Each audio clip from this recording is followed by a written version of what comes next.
juga tidak tahu mengapa kalau diklik itu nggak semuanya bisa allow record gitu, hanya beberapa nama. Saya juga kurang tahu. Apakah mungkin karena ada yang pakai HP ataukah yang bisa allow record itu karena pakai apa itu namanya laptop, bisa jadi. Tapi intinya nggak semua bisa. Dan juga saya nggak tahu menunya supaya langsung allow record semua itu nggak. Jadi harus satu persatu. Makanya nggak semua. Secukupnya aja. Nanti teman yang memang allow to record bisa merekam, silakan rekam, di-share ke grup. Yang pertama, kedua tadi ada 2 atau 3 mahasiswa yang saya jadikan co-host. Silakan nanti diatur teman-temannya. Oke, saya ulangi lagi. Nah, peristiwa apa tadi penemuan mesin uap, revolusi industri yang kemudian bukan merevolusi, setidak-tidaknya itulah kemudian mempengaruhi pemikiran ya kehidupan, termasuk salah satunya ekonom pada waktu itu. Sehingga kemudian memang mindset-nya yang terpenting adalah proses produksi. Mindset-nya yang terpenting adalah supply side-nya. Nah, itulah kemudian memang klasik kemudian cenderung dikenal istilahnya dengan supply side of economic atau ekonomi dari sisi supply. Dari sisi penawarannya. Yang menentukan PDB, Y, itu adalah fungsi K dan L, fungsi produksi ini. Ini supply side of economic. Dan ini memang kecenderungan dari klasik. Kemudian klasik sangat percaya dengan adanya invincible hand, kekuatan dari mekanisme pasar yang otomatis akan mengoreksi. Kembali lagi, invincible hand di sini adalah representasi dari harga itu sendiri, price. Price adalah kunci, proses penyesuaian. Output turun, maka price-nya juga akan turun. Demikian pula sebaliknya. Oke. Nah, apa itu namanya? Pandangan ini kemudian dipercaya sampai kemudian peristiwa 1926. What happened ayah naon 29 ya. 1929 aku nggak hafal terlalu. Saya suka sejarah tapi nggak terlalu hafal, susah ngapalin tahun. Peristiwa Great Depression atau depresi besar. Depresi besar itu kurang lebihnya sama dengan yang Anda alami sekarang ini di tahun 2020. Oke, nah 1929 depresi besar. Pandangan supply side of economic, invincible hand, mekanisme pasar, dia akan melakukan koreksi otomatis. So, tidak perlu adanya campur tangan. Dan yang terjadi kemudian ya sudah dibiarkan saja. Setahun, 2 tahun dibiarkan, ternyata nggak selesai-selesai depresinya, yang ada justru malah parah. Sayangnya kan kalau kita berkaca tahunnya kan Indonesia belum ada gitu. Kalau kita ngomong Indonesia belum ada. Pak Medan apa tuh Brastagi sudah ada, iya Brastaginya sudah ada, tapi Republik Indonesia kan belum berdiri. Sehingga apa itu capture peristiwa ini untuk Indonesia ada beberapa buku, termasuk bukunya Pak Budiono berusaha mainnya ada. Oke. Nah, intinya kemudian karena ditunggu-tunggu mekanisme koreksi otomatisnya nggak jalan, padahal mereka sangat percaya dengan mekanisme pasar, mereka percaya dengan laissez-faire, laissez-passer, biarkanlah kami bekerja sendirian. Anda jangan ikut campur. Maksudnya pemerintah Anda jangan ikut campur. Anda ikut campur itu yang terjadi kemudian malah mendistorsi pasar. Ini yang kemudian Anda pelajari di ekonomi mikro ketika pemerintah campur tangan menetapkan kuota, menetapkan pajak. Nah, pajak pun pajak impor ataukah pajak yang tax PPN. Nah, itu kemudian terjadi pergeseran output potensial menjadi output yang terjual. Selisihnya itu yang kemudian hilang atau yang dikenal dengan dead weight loss. Itu kan Anda di mikro. Nah, ternyata ditunggu-tunggu nggak keluar sampai kemudian oke, let's say 1936. Nah, di sini kan kemudian muncul postulatnya Keynes. Oh, nggak bisa lagi kita percaya pada sisi klasik, kita nggak percaya lagi membiarkan semua permasalahan itu akan selesai dengan sendirinya. Sudah saatnya pemerintah campur tangan. Keynes, postulatnya, nggak ada masalah kok dari sisi Y-nya, dari sisi supply-nya, dari sisi penawaran nggak ada masalah. ternyata yang jadi masalah itu sisi demand-nya. Demand-nya nggak ada. Kenapa demand-nya nggak ada? Ya iya, wong orangnya pada nganggur. Mau gimana? So, nah disinilah istilahnya kemudian muncul postulat agregat demand-nya dari sisi demand-nya. Kemudian memang aliran Keynes dan ke sini, terutama Keynes itu perekonomiannya dari sisi demand side-nya, dari sisi permintaannya. Berbeda dengan dari sisi klasik atau supply side of economic. Kalau Anda ingin, Pak, perekonomian klasik, ya ekonomi klasik kalau masih bicaranya mekanisme pasar, price lagi, quantity lagi, laissez-faire lagi, laissez-passer lagi, apalagi efisiensi lagi, maka itu klasik ya seperti yang Anda pelajari. Pak, kalau ekonomi yang dipelajari di STAN, ya saya sebut itu masih klasik dan neoklasik. Apa neoklasik? Neoklasik itu pembaruan dari klasik. Terutama ketika kemudian masuk unsur-unsur seperti price, quantity, kemudian ada persamaan matematisnya, quantity demanded sama dengan A, min, konstanta kalikan Q. Nah, itu pembaruan dimasukkan unsur-unsur matematis, statistik. Nah, itu memang neoklasik. Ciri-ciri khas neoklasik memang kuantifikasinya cukup canggih, meskipun kemudian menjadi kering kerontang. Nah, disitulah kemudian, dan sejak ini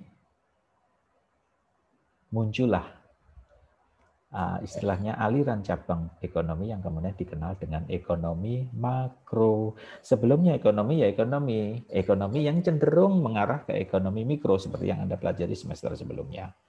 Since then we know macroeconomics semenjak Keynes. Historisnya seperti itu. Dan kita kemudian mempelajari ekonomi makronya. Pertanyaan? Sampai sini?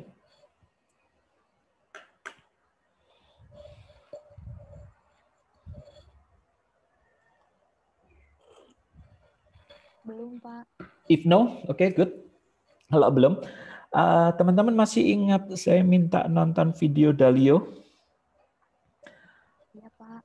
Oke, apa sih yang menggerakkan perekonomian menurut Dalio?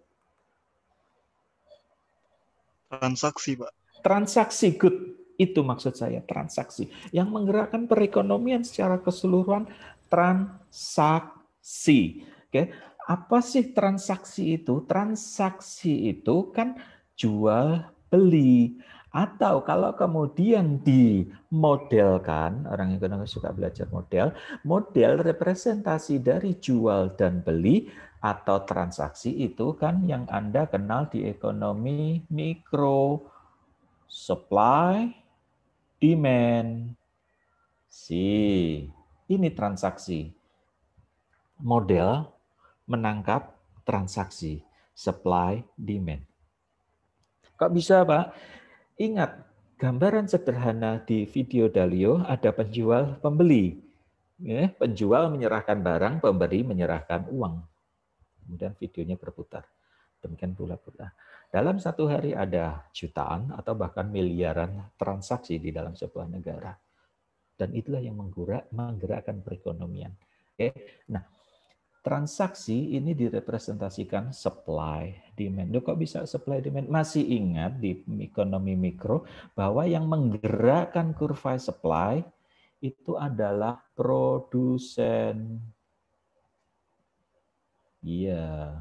Yang menggerakkan atau di belakangnya kurva demand itu adalah konsumen. Dan di sini jumlahnya bisa ribuan, ratusan, dan bahkan jutaan. Jutaan konsumen menggerakkan kurva demand. Jutaan produsen menggerakkan kurva supply. Transaksi yang terjadi. Oke. Dan ini cukup powerful untuk filosofinya tidak dijelaskan secara gamblang, tetapi kadang-kadang secara tersamar Tapi inilah filosofinya, transaksi tadi yang menggerakkan. Inilah yang kemudian supply dan demand yang sudah Anda dapatkan. Ini tiap harinya yang terjadi. Dan kemudian ini juga yang menggerakkan secara ekonomi makro. Mengapa? Kan sudah saya sampaikan di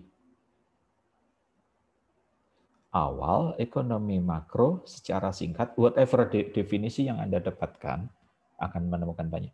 Intinya adalah bahwa ekonomi makro itu agregatnya ekonomi mikro. Sehingga kemudian sama tool analisisnya yang digunakan adalah supply demand, cuma ditambah A, agregat supply, dan di sini agregat demand. Tool analisisnya. Dan semenjak ini nanti kita akan menggunakan tool analisis agregat demand dan agregat supply. Karena agregat demand dan agregat supply inilah yang menggerakkan, ingat kembali lagi ke videonya Dalio, itulah yang menggerakkan ini, slide ini, PDB. PDB itu naik atau turun, kita abaikan dulu penyebabnya, naik turunnya. Tapi naik turunnya PDB itu ya penyebabnya transaksinya. Transaksinya turun, maka dia PDB-nya akan turun. Transaksinya naik, maka PDB-nya akan naik. Oke, supply demand-nya dia akan bergeser. Itulah kemudian fenomena ini akan dijelaskan dengan menggunakan agregat demand dan agregat supply. Satu kunci untuk memahami ekonomi mikro dalam jangka pendek. Tadi mana? Kok? Oke. Transaksi. Sama. Pak, agregat. Yes, agregat. Ingat, di ekonomi mikro, sesudah chapter awal, 10 prinsip ekonomi, cara berpikir, ekonomi, bla bla bla bla, Anda langsung masuk ke supply demand. Ya, di ekonomi mikro, supply demand disampaikan di awal, transaksi yang mendasari. Kemudian dia diaplikasikan. Di makro, berkelana dulu, baru kemudian masuk agregat supply, agregat demand-nya. Tidak disampaikan di awal. Tapi diajak berkelana. Oh, PDB yang naik turun itu dijelaskan dengan perubahan agregat demand, agregat supply. Y itu kan agregatnya Q. Oke, Y itu kan agregatnya Q. Pak, P di sini sama. Kalau P di mikro, oke, P di mikro, sekarang Q-nya apa? Q-nya telur, maka P-nya juga P telur. Kalau Q-nya apa itu namanya? Sampo, maka P-nya juga P sampo. P-nya apel, maka P-nya juga Q-nya apel, maka P-nya juga apel. Output bersangkutan. Oke. Nah, bagaimana output output?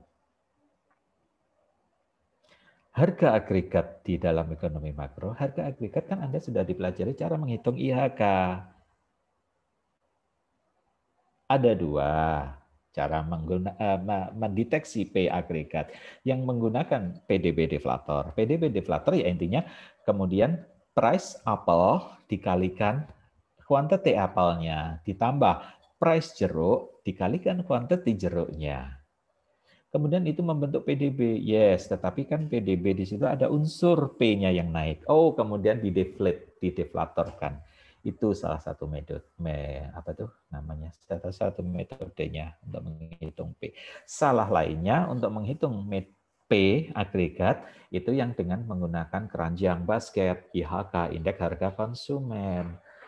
Oke, dibandingkan tahun dasar, kemudian apa itu namanya yang dicontohkan harga brokoli, brokoli atau apel ya. Konsumsi apelnya 5, harga apelnya 1, konsumsi jeruknya 2, harga jeruknya misalkan $3. Misalkan apel konsumsinya 5, jeruk konsumsinya 2. Harganya di sini 1. $1, harganya di sini misalkan $3, misal kalau Anda masih ingat. Oke, dengan apa itu? IHK konsep ini. Ketemu kan P-nya, ketemu kan inflasinya. Kan gitu. Itu P agregat. Dan di sini ada filosofi. Oh, bukannya cuma angka-angka. Yes, angka-angka 5, 2. Tapi ini ada filosofinya. Filosofinya apa? Oh, berarti kan apel dikonsumsi lebih banyak. Artinya dia frekuensinya lebih sering. Kalau lebih sering, kemudian dia diberi bobot yang lebih tinggi. Ini dengan menggunakan nanti, Anda dapat statistik nggak ya? Dapat ya? Anda diajari weighted average kan, ngitung weighted average, rata-rata tertimbang. Harusnya sih dapat weighted average, rata-rata tertimbang. Oke, nah intinya kemudian, oh apelnya, sorry kalau flashback, apelnya karena 5 konsumsinya lebih sering, maka dia pengaruhnya terhadap inflasi lebih besar dibandingkan jeruk. Sama seperti misalkan di dalam dunia nyata, kalau di kita sembako kita berbeda dengan sembakonya Amerika. Contoh kita sembakonya yang paling komponen terbesar beras. Beras dikonsumsi dari Sabang sampai Merauke, dari Rawabuaya sampai Rawabangke, kan gitu. Oh jadinya dia pengaruhnya besar, kan gitu. Apalagi Anda kaitkan dengan mikro, oh Pak, elastisitasnya beras itu inelastis permintaan. Kalau inelastis Anda bayangkan kurvanya dia hampir tegak lurus. Harga naiknya cukup signifikan, tapi perubahan kuantitinya cukup kecil. Oh dia inelastis. Kenapa inelastis? Ya perutnya masih perut beras. Kalau nggak makan nasi, nggak nendang. Oke, seperti itu. Oke. Ada kaitan yang erat antara mikro dan makro yang Anda pelajari sekarang. Dan sekarang kita akan menggunakan tool analisis agregat demand, agregat supply untuk mempelajari fluktuasi ekonomi, transaksi yang terjadi setiap harinya.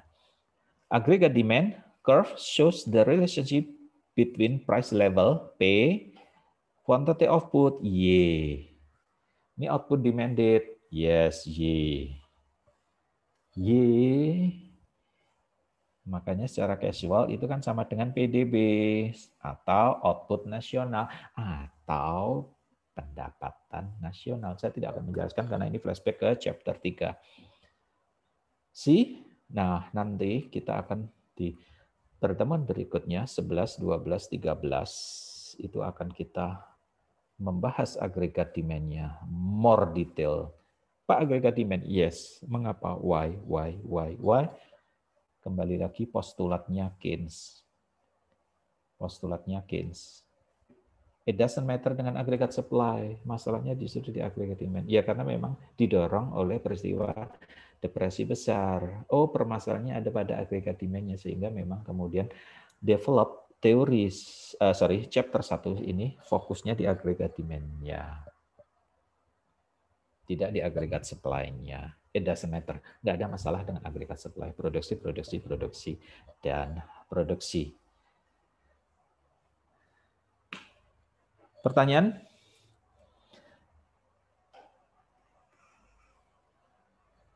Anda, saya minta tidak melupakan buku PIE Anda. Please baca PIE kalau Anda agak kesulitan apa sih agregat demand. Oke. Nah, agregat demand salah satunya di sini asumsi yang digunakan di sini menggunakan pendekatan kuantitas uang. M, V sama dengan P kali Y. P kali Y ini kan asalnya kan sebenarnya kalau Anda ingat awal banget itu kan P kali T. T itu apa? T itu apa? Transaksi yang tadi dijelaskan Dalio, transaksi yang menggerakkan. Cuman kan menghitung transaksi susah, akan lebih menggunakan pendekatan Y. Sehingga kemudian ini disubstitusi menjadi M kali V sama dengan P kali Y. Oke, P kali Y ini kan sebenarnya ya transaksi itu sendiri, supply dan demand itu sendiri. Oke. Diasumsikan M V given. M itu apa sih? Value for money. Money supply. Oke, jumlah uang beredar. V, velocity, kecepatan perpindahan uang dari satu tangan ke tangan yang lain. Oke. Kalau diasumsikan dia konstan, nah ternyata P dan Y ini memiliki hubungan negatif. Hubungan negatif itulah yang kemudian digambarkan tadi. P atau di sini. Nah, di sini.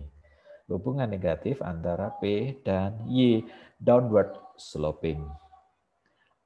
Agregat demand-nya downward sloping. Dari kiri atas ke kanan bawah. Sama dengan demand yang ada di mikro. Bedanya penjelasannya. Ya pasti, karena di sini ada tambahan A, agregat demand. Atau permintaan agregat. Kalau di mikro dihilangkan. Oke. Perhatikan di sini. An increased price level causes a fall real money balance. Tadi kembali lagi. Dari sini M, V sama dengan PY. M per P itu kan real money balance. Sebut saja real RMB. Singkat aja, real money balance. Atau uang real. Uang real. Oke. Perhatikan, increase price, P-nya naik. Kalau M-nya konstan, ya pasti real-nya turun. Pasti. Uang realnya turun. Sehingga kalau harganya naik,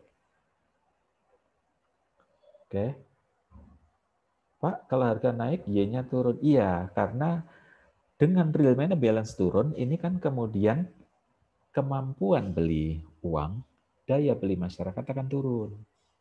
Kalau daya beli masyarakat akan turun, malah decrease in demand for goods and services. Kan gitu hubungannya. Berbeda di mikro, Pak, slope-nya negatif. Mengapa slope-nya kurva permintaan negatif di ekonomi mikro? Ada yang mencoba menjawab mengapa? Masih ingat? Masih ingat di ekonomi mikro? Anyway, break dulu ya. Karena di rumah saya lagi adzan. Iya, Pak.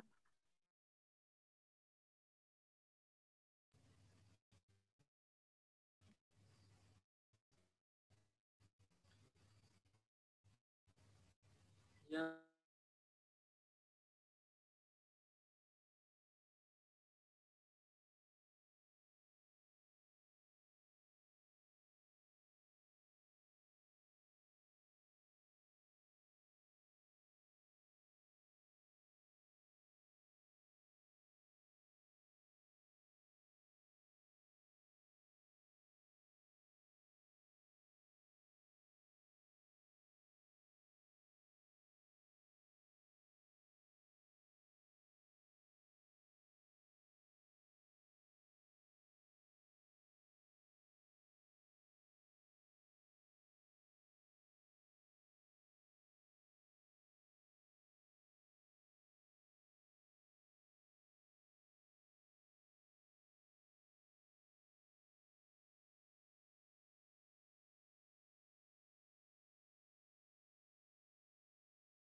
Oke, kita mulai. Nah, lihat di sini kemudian agregat demand,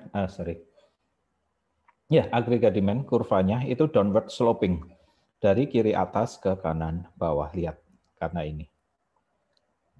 Ada penjelasan lainnya, beberapa penyebab. Itu silakan dibaca di PIE, itu ada. Tapi kalau konteks yang makro di sini, karena menggunakan pendekatan, apa itu namanya? Pendekatan kuantitas uang, maka yang terjadi seperti ini. Ini.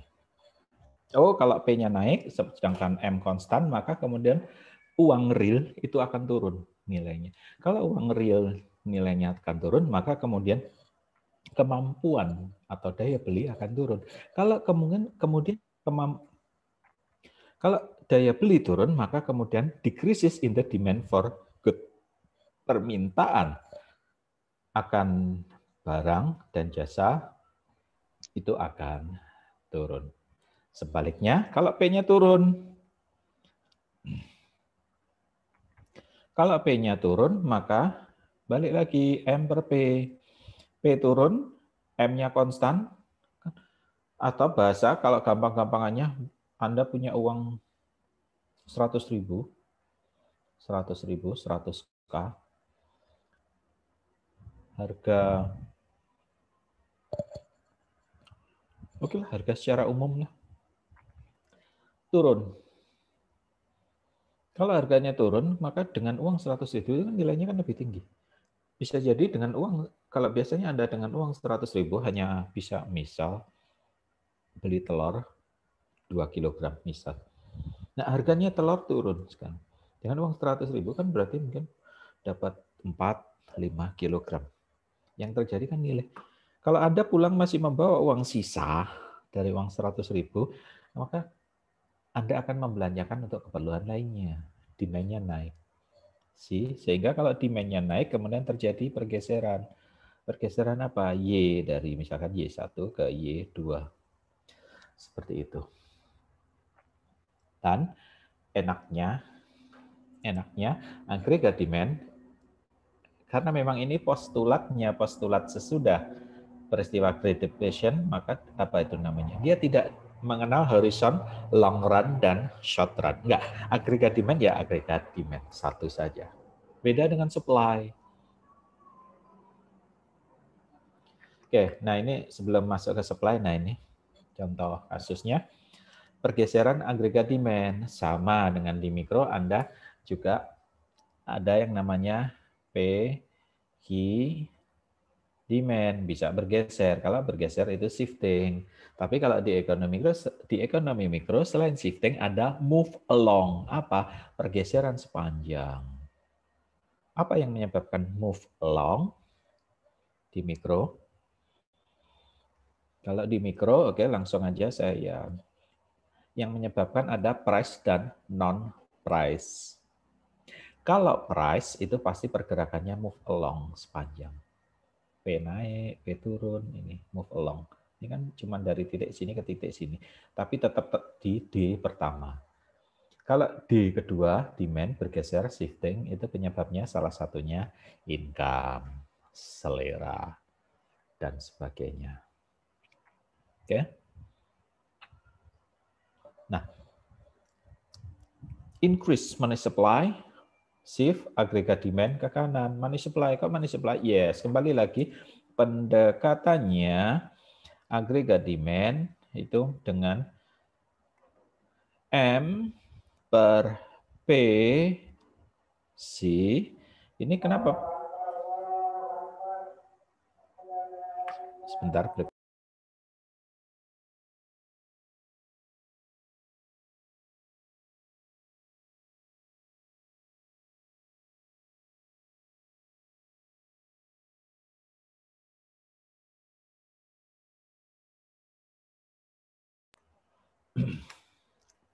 Mengapa Pak M per P?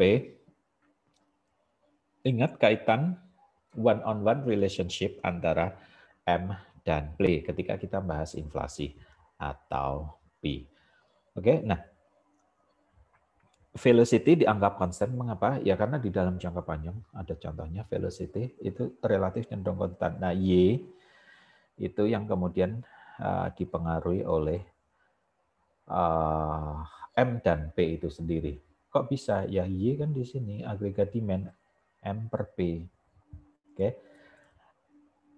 Sekarang money supply increase. M-nya dinaikin. Flashback teori di pertemuan keberapa ya? Membahas moneter sistem keuangan yang menyebabkan M supply. Siapa yang menaikkan M? Bank sentral, kebijakan. Oke. Tools-nya ada 3. Untuk increase, decrease, tools-nya ada 3. Open market operation, discount rate, dan reserve requirement. Ini yang inti.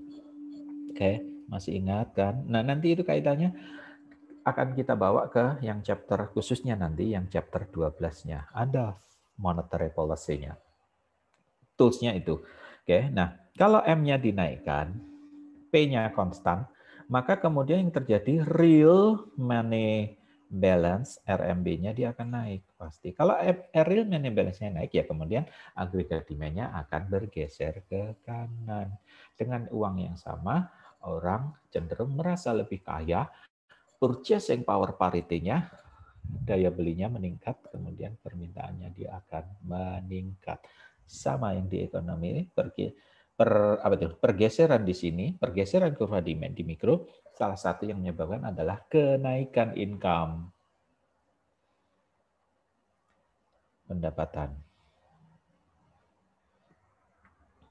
Oke, nah di sini income-nya nggak naik, tetapi real money balance-nya naik. Ya, secara tidak langsung kan kalau real money balance-nya naik, income-nya dia kan akan naik.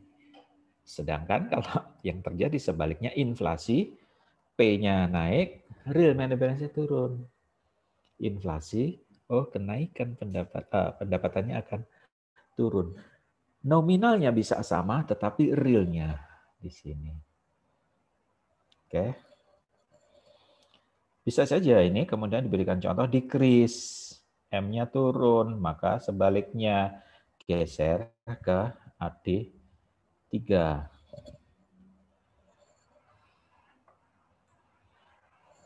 Nah, oke. Agregat demand itu cuma ada satu kurva, tidak ada long run, tidak ada short run. Berbeda dengan yang di agregat supply, itu ada 2 jenis.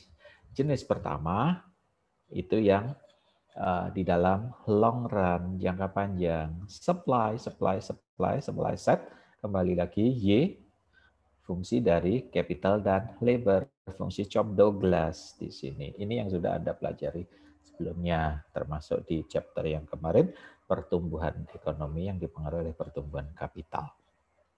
Nah, ada hal yang baru, konsep baru, ini dinamakan Y-bar. Y-bar, kasih strip atasnya. Oke, nah di dalam kondisi jangka panjang, long run, output itu adalah output Y-bar atau full employment di dalam jangka panjang. Itu adalah di dalam jangka panjang itu adalah Y yang paling bagus, ideal di dalam jangka panjang. Full employment or natural level of output. Output alamiahnya. At which economic resources are fully employed. Seluruh sumber daya perekonomian digunakan. Tetapi jangan diartikan full employment full, maka zero unemployment. No. Pengangguran tetap ada, tetapi penganggurannya sebatas pada natural rate of unemployment-nya. Sepertinya sudah ya. Oh, udah kan ya natural rate atau nanti di yang berikutnya. Ketika kita bahas lebih lanjut terkait dengan agregat supply-nya. Oke. Ini yang di long run. Ini kondisi yang ideal. Nah, selain long run, oke. Kemudian dia digambarkan long run aggregate supply tegak lurus. Mengapa? Kembali lagi kurvanya. P, Y. Sedangkan agregat supply itu kan dipengaruhinya oleh fungsi K dan L, tidak dipengaruhi oleh fungsi P dan Y, sehingga dia tegak lurus. Y does not depend on P, sehingga dia digambar dengan tegak lurus. Vertikal. Sorry, kok langsung.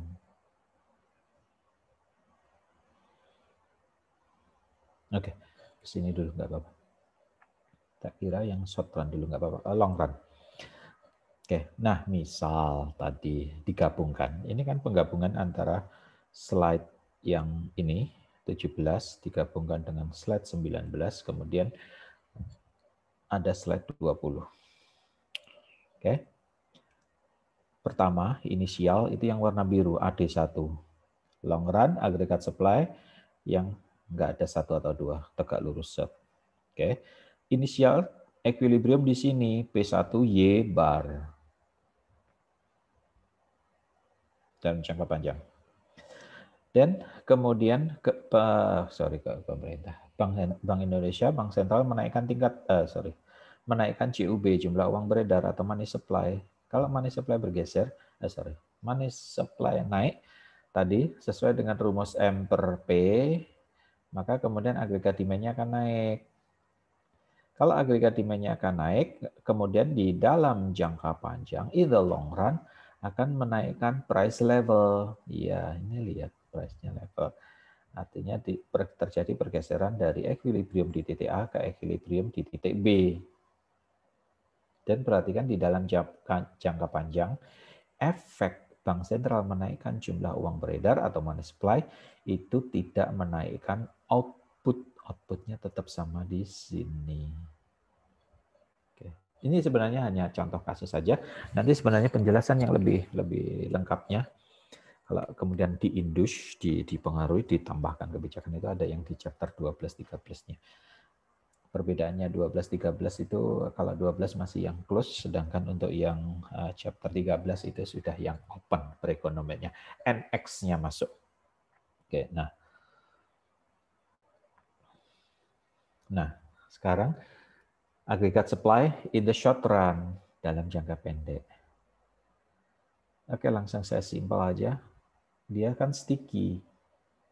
Therefore, karena sticky, kaku, sehingga agregat supply di dalam short run, jangka pendek, horizontal. Tadi kalau jangka panjang dia vertikal. See? Kalau digambarkan seperti ini. Short run, agregat. Short run, agregat supply. Kenapa? Price-nya fix kan? Whatever Y-nya dia fix di sini kok. Oke, nah. Sehingga kemudian kan sudah ada juga kalau digabungkan antara long run dan short run kan seperti itu. Oke, tapi sebelum digabungkan ternyata di sini masih ada lagi. Oke.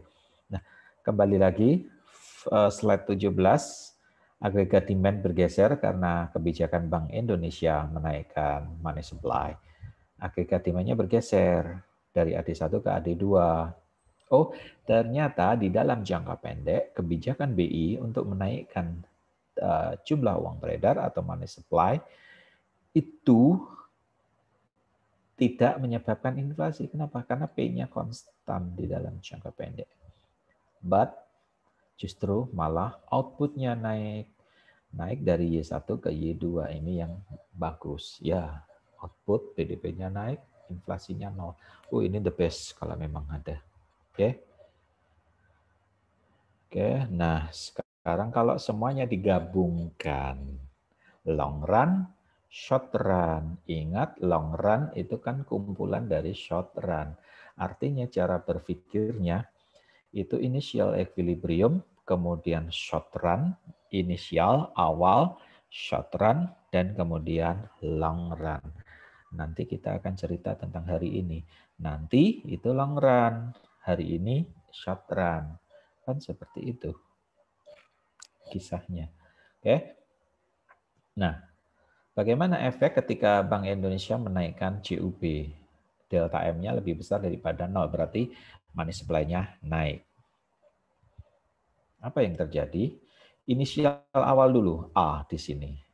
AD1, kemudian bertemu dengan long run, dan yang short run di sini ketemu. Oke. Nah, otomatis pergerakannya di dalam jangka pendek. Jangka pendek dulu, kembali lagi, yes. Kan jangka panjang kumpulan jangka pendek. Oke, nanti adalah kumpulan dari hari ini. A bergeser ke B. Oke. Oh, di dalam jangka pendek, efek Bank Indonesia menaikkan jumlah uang beredar, P-nya konstan, Y-nya naik. Ini yang bagus. Tetapi seiring dengan berjalannya waktu, 1 tahun, 2 tahun, atau 1,5 tahun, 2,5 tahun, terus kemudian membentuk jangka panjang, terjadi kenaikan harga. Sehingga kemudian kalau terjadi kenaikan harga, apa yang terjadi? Ingat tadi kurva agregat demand-nya. Kalau P-nya naik, Y-nya akan turun. Y-nya turunnya ke titik C. Titik C inilah titik yang ada di dalam jangka panjang. Y-bar-nya adalah natural rate of output, full employment. Kurang lebihnya dia akan kembali ke natural rate of output-nya atau output potensialnya. Ternyata dampak kebijakan menaikkan jumlah uang beredar dalam jangka pendek, mendorong output-nya naik ke Y2, tetapi kemudian dalam jangka panjang dia output-nya juga akan kembali ke Y bar dalam jangka panjang.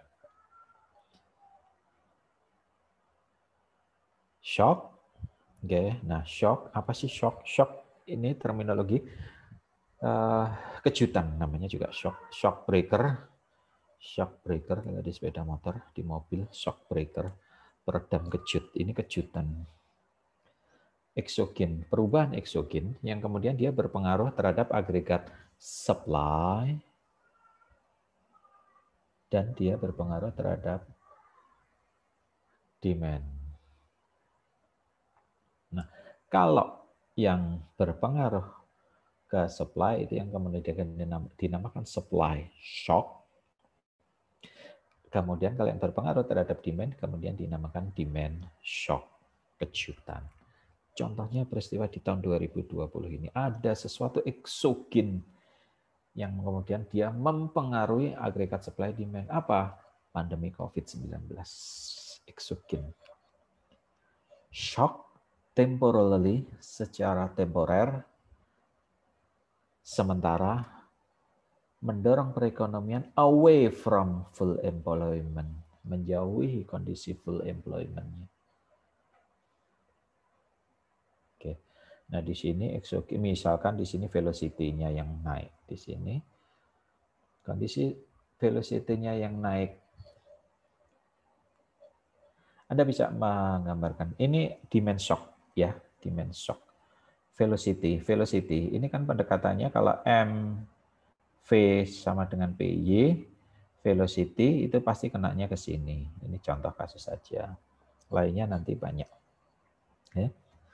Ada shock, velocity, apa tadi? Velocity-nya turun. Iya, velocity-nya turun. Nah, yang terjadi kemudian terjadi dari inisial awal di dalam short run karena ada velocity turun. Ini kemudian menyebabkan bergeser equilibrium dari A ke B dalam jangka pendek. Pergeseran kurva demand dari AD1 ke AD2 seiring bertambahnya waktu, seiring berjalannya waktu, kemudian membentuk jangka panjang. Dan kemudian B ini akan bergeser ke C. Over time, price fall. Mengapa price fall? Ya karena kan output-nya dia turun. Kalau output-nya turun kan pelan-pelan. Kalau output-nya turun ya pelan-pelan, kemudian harga akan menyesuaikan. Di dalam jangka panjang, price itu nggak sticky, tetapi dia price itu fleksibel. Di dalam jangka panjang, harga akan menyesuaikan. Dia nggak akan konstan, price-nya di price P bar sini. Enggak, dia akan turun. Oke, di P2. Nah, kalau kemudian price-nya turun menjadi P2, nah pelan-pelan Y-nya ini kemudian juga akan kembali ke Y bar. Y full employment di dalam jangka panjangnya ini. Nah, ini yang terjadi. Oke, nah supply shock, kejutan yang kemudian berpengaruh terhadap sisi supply-nya. Sisi supply itu pasti berpengaruh terhadap fungsi produksi. Kan Y sama dengan fungsi K dan L. Maka supply shock ini akan mempengaruhi biaya produksi. Pasti namanya supply yang Anda kembali lagi ke mikro, supply, demand. Supply dipengaruhi oleh perilaku produsen. Perilaku produsen itu kemudian dipengaruhi atau Anda mempelajari teori biaya. Sedangkan untuk yang dari sisi, kalau Anda masih ingat flashback ke mikro, P, H. Sorry, saya hapus dulu.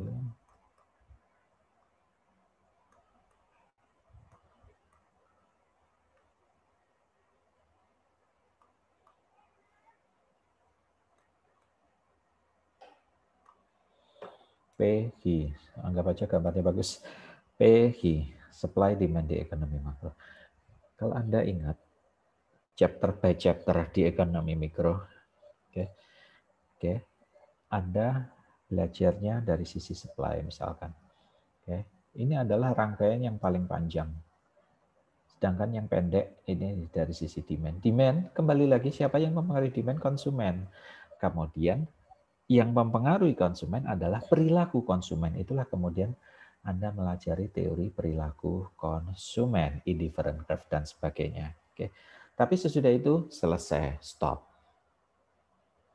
Yang paling panjang itu kan dari sisi supply-nya, dari sisi penawarannya. Sudah supply, oke. Nah, Anda belajar teori produksi, kemudian menentukan profit. Itu pada dasarnya ini adalah behind dari supply atau perilaku produsennya. Selain itu masih dipengaruhi bagaimana struktur pasar dari struktur pasar dari 4 jenis pasar, dari yang paling ekstrim persaingan sempurna dan ekstrim berikutnya yang monopoli, cuman ada satu.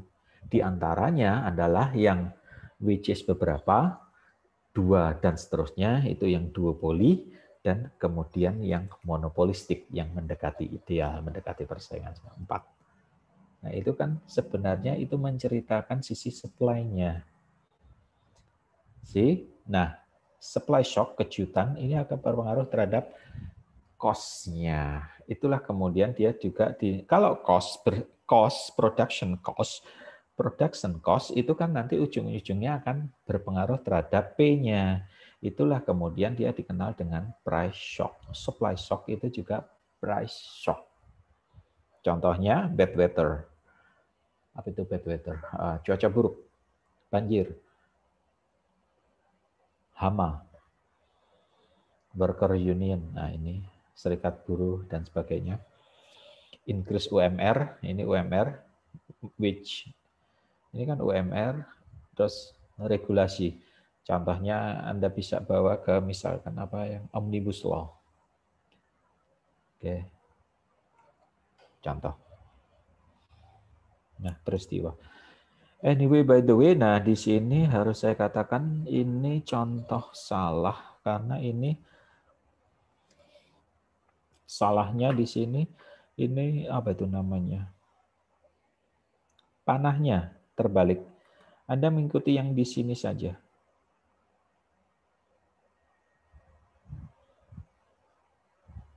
Yang di figur 10-14. Oke, karena ceritanya nggak make sense loh. Dari A, inisial itu kan A, ini kenapa panahnya mengarah dari B ke A? Harusnya dari A ke B, seperti yang ada di gambar di sini. Oke. Nah, di buku ini di halaman berapa? Figur 1014 di halaman 304. Ini yang benar. Ya, kalau ada supply shock whatever. Tadi contohnya apa itu namanya? Kok lupa. Oil shocks tahun 70, oil shock 1970. Kejutan harga minyak. Ya, oil shocks di Amerika. Bagaimana Pak dengan Indonesia? Indonesia kebetulan termasuk yang diuntungkan. Mengapa Indonesia diuntungkan? Ya karena Indonesia termasuk negara-negara anggota OPEC. Apa itu OPEC? Negara pengekspor minyak. Apa itu negara pengekspor minyak? Ya kumpulan negara-negara penjual minyak, produsen minyak. Kalau mereka berkumpul, berserikat, itu di ekonomi makro, di ekonomi mikro kan yang kemudian dinamakan kartel. Tapi Indonesia diuntungkan. Makanya ini analisisnya adalah negara-negara yang dirugikan kan gitu. Jadi Indonesia ini yang kemudian dikenal dengan oil bonanza. Wih, namanya keren banget, oil bonanza. Apaan tuh Pak bonanza? Bonanza. Pokoknya Indonesia diuntungkan lah. Oke? Nah, kita nggak ngomong dari sudut pandangnya Indonesia, tapi kita ngomong dari sudut pandangnya negara-negara yang dirugikan. Nah, kalau terjadi kenaikan harga minyak, kemudian agregat supply-nya, price-nya kan dia kemudian naik dari short run agregat supply pertama ke short run agregat supply yang kedua. Kenapa? Karena kenaikan P yang disebabkan tadi kenaikan harga minyak. Sehingga kemudian inisialnya dari keseimbangan awal titik A di Y natural rate atau full employment, dia outputnya menjadi turun di Y sini, di perpotongan dengan titik B. Atau secara gampang, bacanya ikutin saja nomor 1, 2, 3. Ini kan nomor-nomor ini kan membaca cara ditunjukkan Anda untuk cara membacanya. An adverse supply shock shift the short run aggregate supply naik. Naik kan berarti P-nya naik di sini. P-nya cause which causes price level naik. Kalau price level ini naik, ya outputnya akan turun sesuai dengan kurva agregat demand. Cuman kan agregat demand-nya nggak terpengaruh. Yang terpengaruh kan yang agregat supply-nya. Kan gitu. Ceritanya seperti itu. Itu yang terjadi kalau tadi cerita sebelumnya demand shock, nah ini yang supply shock-nya. Nih, anyway, kembali lagi saya ingatkan gambarnya ngikutin yang buku ini ada yang terbalik. Nah, itulah kemudian diperlukan kebijakan stabilisasi. Apa sih kebijakan stabilisasi? Ya masih ingat kan fungsi kebijakan fiskal, KF, masih ingat kan fungsi APBN ada 6 sesuai dengan Undang-Undang 17. Oke. Yang saya fungsi 1, 2, 3 enggak saya ini. Nah, yang saya whatever urutannya. Nah, yang saya ingin kutip itu yang berdasarkan teoritis ekonomi itu adalah fungsi apa? Fungsi APBN, kebijakan fiskal, tiga yang utama. Yang diambil dari Musgrave, public policy, fungsi stabilisasi, urut-urutannya, fungsi distribusi,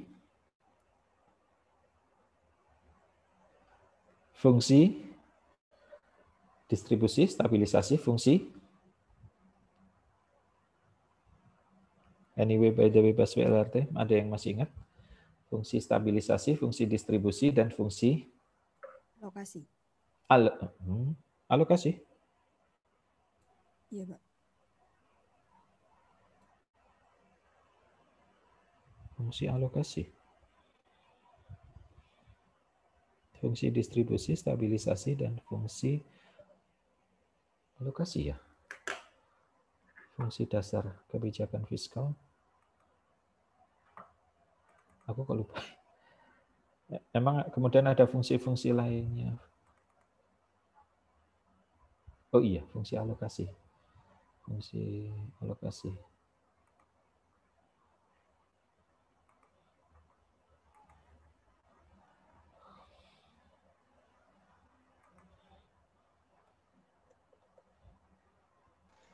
Yang ada inflasi gitu itu, Pak.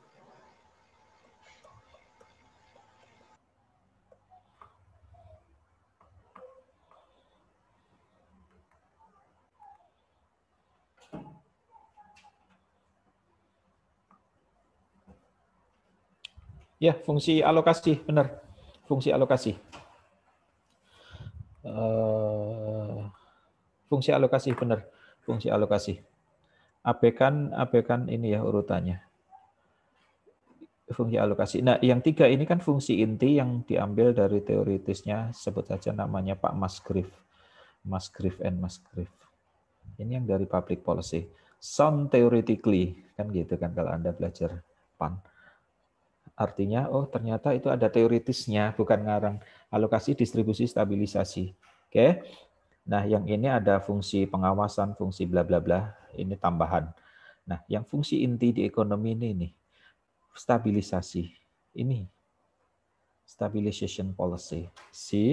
Anda sudah bisa mengaitkan antara APBN yang Anda pelajari entah di PPKN, pengantar pengelolaan keuangan negara, dan kemudian di PAN. Nah, ini fungsi stabilisasi. Sebentar ada yang masuk. Nah, ini fungsi stabilisasi. Namanya fungsi stabilisasi aim reducing severity short run economy. Mengurangi fluktuasi ekonomi di dalam jangka pendek.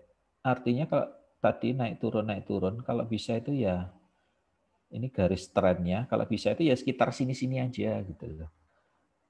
Pak, kalau naik lebih tinggi ya nggak apa-apa. Terutama yang paling di ini itu yang paling turun. Kalau yang di apa? Kembali mengapa? Pengangguran tadi. Oke. Nah, ini contohnya moneter, nanti juga ada kebijakan fiskal.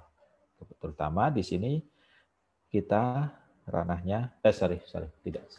Saya tidak bicara apa, saya bicara ekonomi makro. Artinya keduanya instrumen moneter dan kebijakan fiskal itu digunakan untuk mempengaruhi atau untuk kebijakan policy-nya. Sorry, tak lihat dulu. Nah, ini ada beberapa contoh, misal supply shock. Oke, tadi yang terjadi agregatnya naik, inisialnya kemudian apa tuh? Inisialnya atau equilibrium A awal bergeser ke B. Anda bisa memperkirakan. Oke. Nah, dengan monetary policy, tadi kan kalau monetary policy maka yang bergeser kan agregat demand-nya. Nah, agregat demand-nya kemudian bergeser dari AD1 ke AD2. Dorong ke sini. Artinya P konstan di sini, tetapi kan Y-nya kemudian balik lagi ke Y output potensialnya, full employment-nya Y di dalam jangka panjang. Seperti itu. Cerita bisa berubah, oh kalau dengan menggunakan kebijakan fiskal, apa yang terjadi.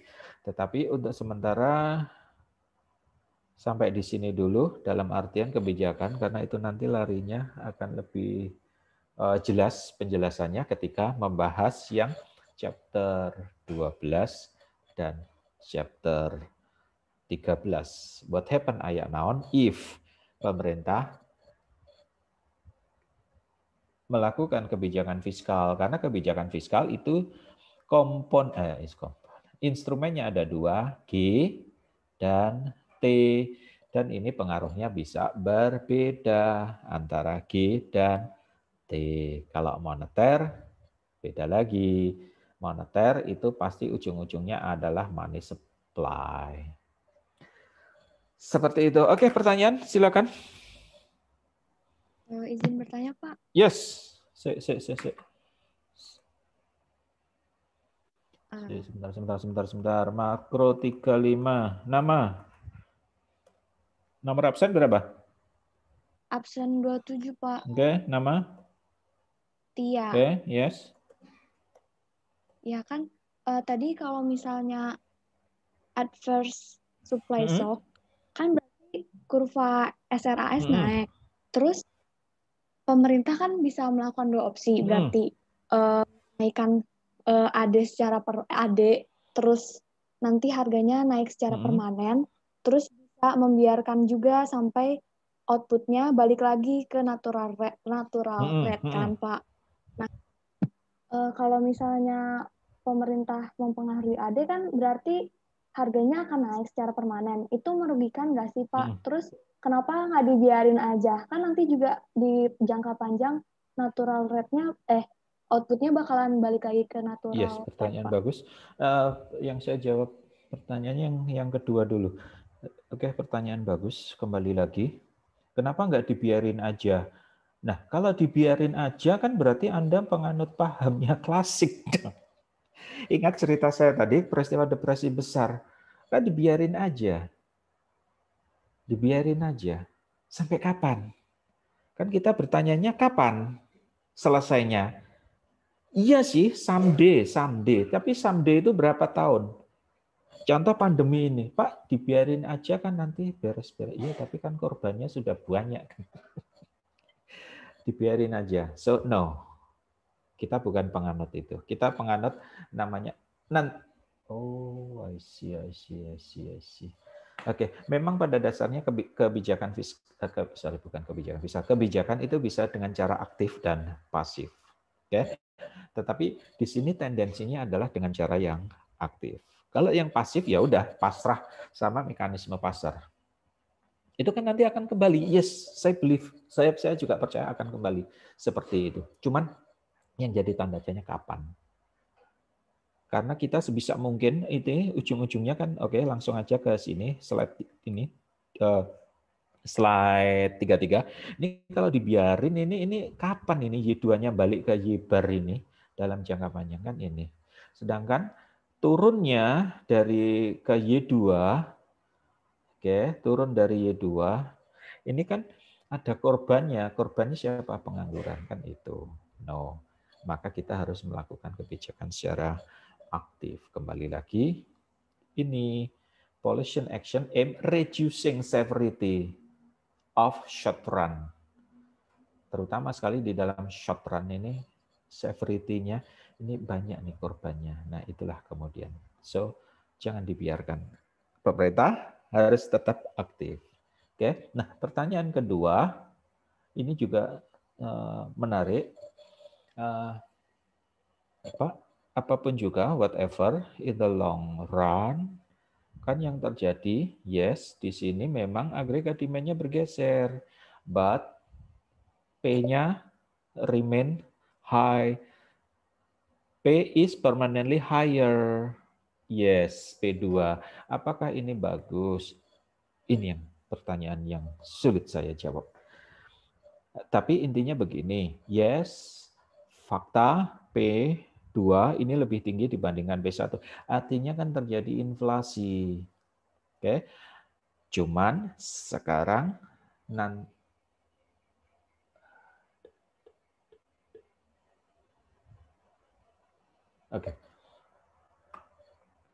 Oke. Ini kemudian menjadi opsi yang pilihan yang sulit. Apakah memilih Y-nya kembali ataukah memilih P-nya gimana?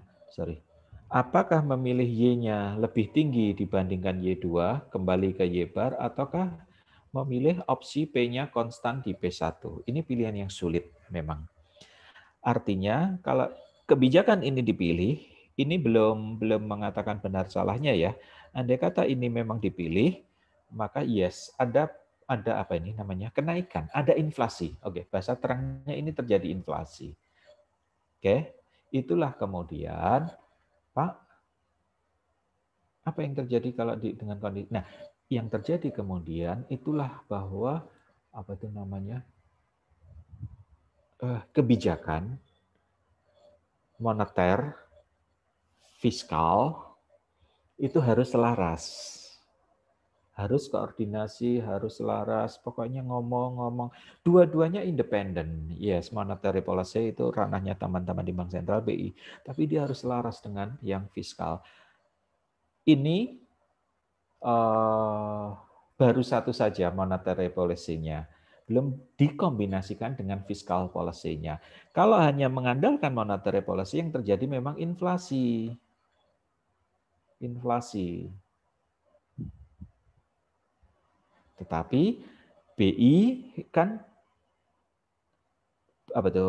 Bank Sentral itu kembali lagi flashback ke sistem moneter, dia tugas utamanya sesuai undang-undang yang memantau ini inflasi. Pak, ini nanti ceritanya di stop sampai sini supaya Anda paham dulu dasarnya. Oke. Pak, bagaimana remain P2 ini nanti BI juga akan mengendalikan M-nya. Pelan-pelan M-nya akan dikendalikan. M-nya akan diturunkan. Kan gitu. Apa yang terjadi kalau M-nya diturunkan? Nah, kan gitu. M kemarin kan kaitannya dengan inflasi, dengan 3 kebijakan, kan gitu. Artinya kalau M-nya tinggi, M tinggi, ini kan cenderung inflasi, P-nya akan tinggi, kan gitu. Dia one-on-one relationship. Kalau M-nya diturunkan, one-on-one relationship, P-nya juga akan turun. So, jika ceritanya cuma sampai di sini, yes, ini kurang bagus karena outputnya kembali ke output potensial long run, tetapi P-nya terjadi inflasi. Yes. Di dalam dunia nyata, BI tidak akan membiarkan ini. Dia akan mengendalikan, dia akan menurunkan price-nya. Oke, seperti itu jawabannya. Lainnya, silakan pertanyaan. Makasih, Pak. Yuk, sama-sama. Pertanyaan?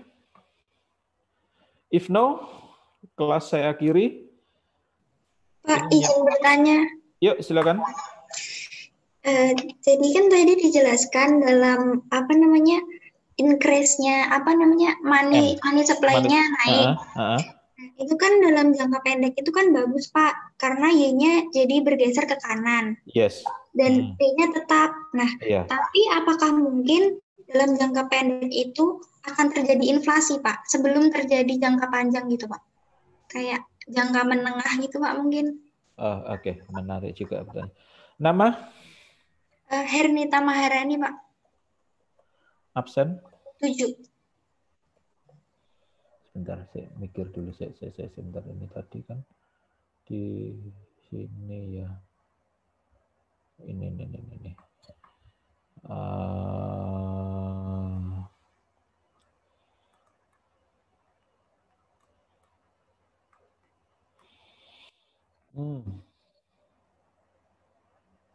Sorry kok long run, yang short run. Nah, ini kan short run. Kalau money supply-nya dinaikkan, itu efeknya di sini memang paling bagus. Ini hanya cerita tunggal loh ya. Tunggal di sini belum dikombinasikan secara keseluruhan. Oke. Kembali lagi ini hanya untuk menunjukkan pengaruh-pengaruhnya. Nah, kalau memang seperti ini ceritanya, yes, maka P-nya dia akan konstan. Pertanyaannya, apakah mungkin P-nya di dalam jangka pendek dia berubah? Sangat-sangat mungkin. Tetapi yang mempengaruhi P, kembali lagi, mindset-nya, kalau P-nya berubah dalam jangka pendek, itu yang pasti terjadi dari sisi supply shock. Karena yang bisa mengubah P di dalam jangka pendek itu adalah supply-nya, fungsi produksinya. Oke. Nah, di sini hanya cerita tunggal ketika short run-nya, agregat supply-nya short run, dia tidak ada shock. Yang ada di sini bukan shock sih ini. Artinya di sini kemudian terjadi kebijakan Bank Indonesia menaikkan jumlah uang beredar sehingga kemudian agregat demand-nya bergeser dari agregat demand pertama dan agregat demand kedua. Oke, nah sebentar kalau yang shock dalam jangka pendek apakah mungkin? Kalau menurut saya mungkin dalam jangka pendek. Pak, tapi kan tadi katanya dalam jangka pendek sticky. Iya, ada dalam jangka pendek sticky. Tapi tidak, apa itu namanya?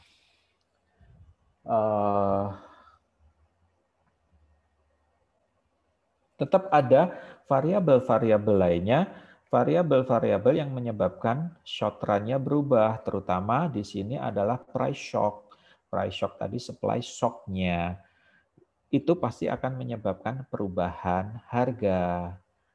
Yes, cuman kemudian di sini P-nya naik dari P1 ke P2, cuman dia diasumsikan sticky, dia kemudian digambarkan dia gambar apa itu horizontal. Nah di sini, oke, ini gambarnya terbalik panahnya. Pertanyaan kemudian apa yang terjadi kalau BI menambah jumlah uang beredar? Nah ini bisa saja AD-nya bergeser ke sini. Oke, AD-nya bergeser dari AD1 ke AD2. Artinya kemudian ini kan kemudian ceritanya sama aja seperti yang cerita ini kan gitu. Artinya P-nya kan tetap pertanyaan seperti pertanyaan yang pertama ini kan P-nya tetap aja remain the same di P2. Artinya P-nya tetap tinggi. Yes, memang efeknya Bank Sentral kemudian dengan menaikkan jumlah uang beredar, money supply, dia bisa mendorong dari Y2 ke Y bar outputnya. Karena tujuan akhirnya kan di sini. Karena di balik ini ada hukum Okun, ada unemployment. Seperti itu jawabannya. Lainnya? Atau ada yang ingin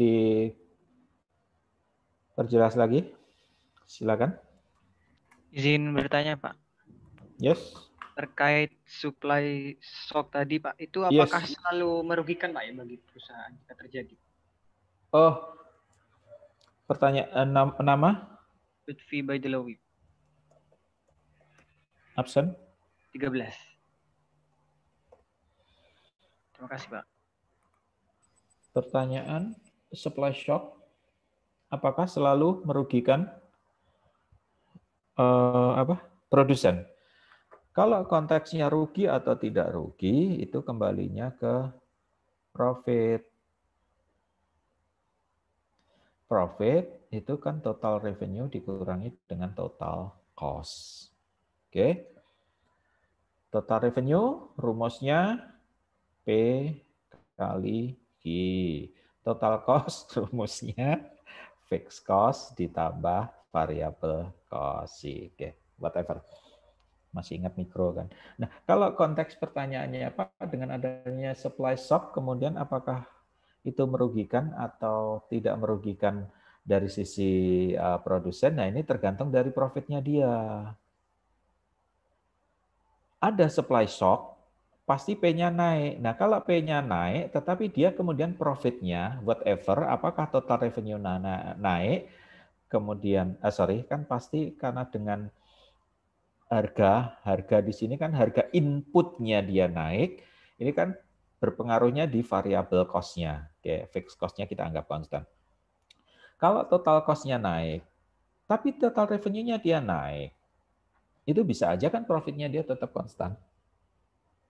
Atau justru malah profit-nya dia malah naik. So, untuk melihat dampak keuntungan, kerugian dari sisi produsen itu larinya ke mikro, konteksnya ke sininya. Saya tidak bisa mengatakan itu lebih merugikan atau laba. Meskipun nature-nya, kalau dari sisi supply, ingat, semakin P itu tinggi, maka Q-nya juga akan dia tanggi. P1 ke P2, Q-nya dia akan cenderung menjual lebih tinggi, kan gitu kan ya. Kenapa? Ya karena profit itu P kali Q.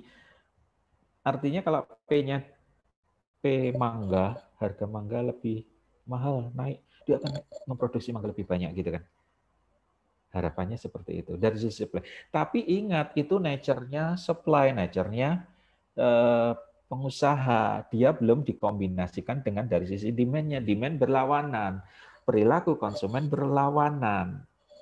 Hukum permintaan mengatakan kalau P tinggi, Q-nya akan rendah. Nah ini artinya dari sisi supply, kalau supply dipotong supply-nya saja, yes, P tinggi, produsen senang.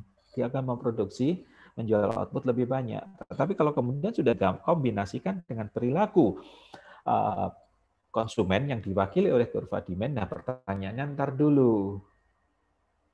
Kan gitu. Buat apa harga tinggi kalau nggak ada yang beli? Kan gitu. Justru kecenderungannya yang ada malah ketika P-nya naik di sini dia lebih banyak selama ini sih produsen dirugikan.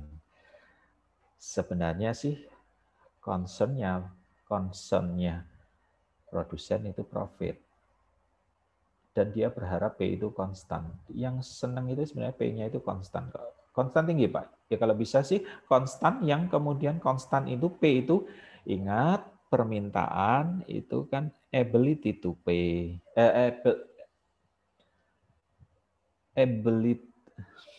ability to buy. Kan ya, permintaan apa sih itu permintaan?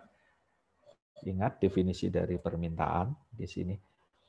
Ada willingness to buy, ada ability to buy. Nah, dia kan pengennya levelnya di ability to buy, mampu untuk dibeli oleh konsumen. Willing, ingin. Able, enggak. Anda willing beli iPhone 12 yang terbaru. Willing, Pak. Able. Anu ya, Pak. Enggak sih, ini saya. Willing banget Pak agar beli iPhone 12. Tapi enggak able, enggak ability, enggak punya kemampuan.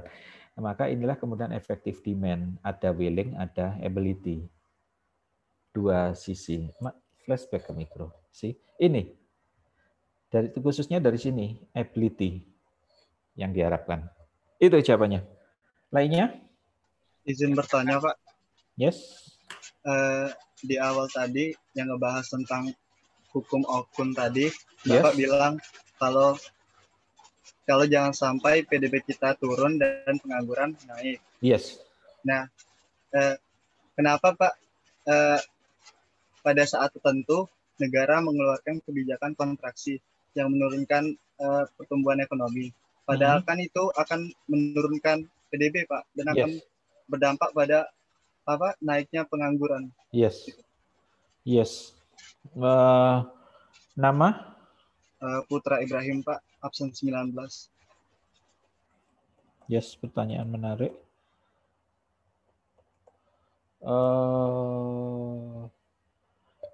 Nah, dari situ oke, sebenarnya Anda sudah menyentuh apa itu? Filosofi kebijakan. Itu yang kemudian menjadikan rumitnya kebijakan. Kenapa sih rumit? Dipencet kiri melentung gembungnya kanan, dipencet kanan gelembung ke sono, dipencet sono terus gitu aja muter-muter ya, seperti itu sih.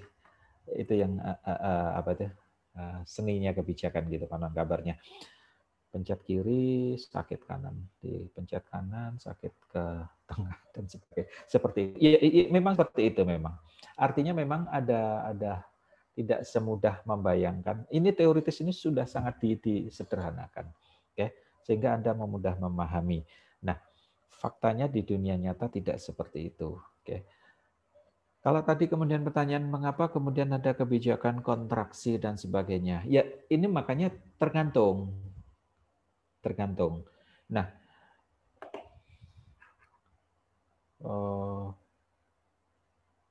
ini saya cara gimana ya? Oke, di sini saja. Nah, Anda baru mengenal satu hukum Okun. Hukum Okun di sini adalah apa tadi? Hubungan negatif antara Y dan U, unemployment. Nah, nanti di chapter yang membahas pengangguran, itu nanti dikenal dengan kurva Philip. Kurva Philip itu hubungannya negatif antara U dan P, inflasi. Dari dua ini sudah membingungkan kawan maupun lawan, kan gitu kan ya. Oke, Okun, Y, U, negatif.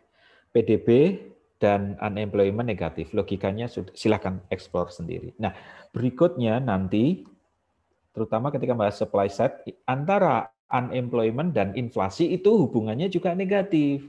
Kalau inflasinya tinggi, penganggurannya rendah. Kalau inflasinya rendah, penganggurannya tinggi. Nah, artinya kalau sekarang di sini Y naik, U-nya dia akan turun. Kalau U-nya turun, sesuai dengan hukum Philip, maka inflasinya, P-nya akan tinggi. Nah loh, mana yang Anda pilih? Nggak apa-apa. Tapi oke. Nah di sini. So, di sini bahasa endingnya, bijaklah mengambil kebijakan. Namanya juga kebijakan. Please bijak, please wise, be wise. Anda milih ini, tapi jangan korbankan P-nya. Karena kalau inflasi ini nanti, ingat, penyakit dasar ekonomi yang selalu saya sebut di awal, inflasi, pengangguran. Inflasi, penyakit dasar, inflasi dan pengangguran. Dan inflasi dan pengangguran tercermin dari Y-nya, PDB-nya. Itu. So, di sini kadang-kadang kalau memang perlu yang nginjak rem, kontraksi. Meskipun, harus saya akui, PDB kita didesain, oke lah kita ambil aja 10 tahun terakhir, itu semuanya serba ekspansi. Contohnya kan defisit. Kalau kontraksi kan surplus. Ya, pajak terima banyak, belanjanya dikit, uangnya disimpan aja. Tapi kan 10 tahun terakhir atau 15 tahun terakhir, oke, atau 20 tahun terakhir selama karir saya di Kementerian Keuangan, saya belum pernah melihat pemerintah mendesain kebijakan kontraksi fiskal, ya, belum pernah. Defisit terus 20 tahun terakhir. Artinya kan ekspansi terus. Ya karena masih ada unsur pengangguran di sini. P, inflasi, ranahnya teman BI. Artinya so please, pemerintah bekerja untuk U-nya, nah BI bekerja untuk P-nya. Bijaklah kerjasama yang baik. Itu sih Mas. Baik, terima kasih. Oke, lainnya? Oke, kalau nggak ada, terima kasih atas perhatiannya. Assalamualaikum warahmatullahi wabarakatuh. Selamat siang dan salam sejahtera untuk kita semua. Waalaikumsalam. Makasih, Pak. Sama-sama. Makasih, Pak. Ya, sama-sama.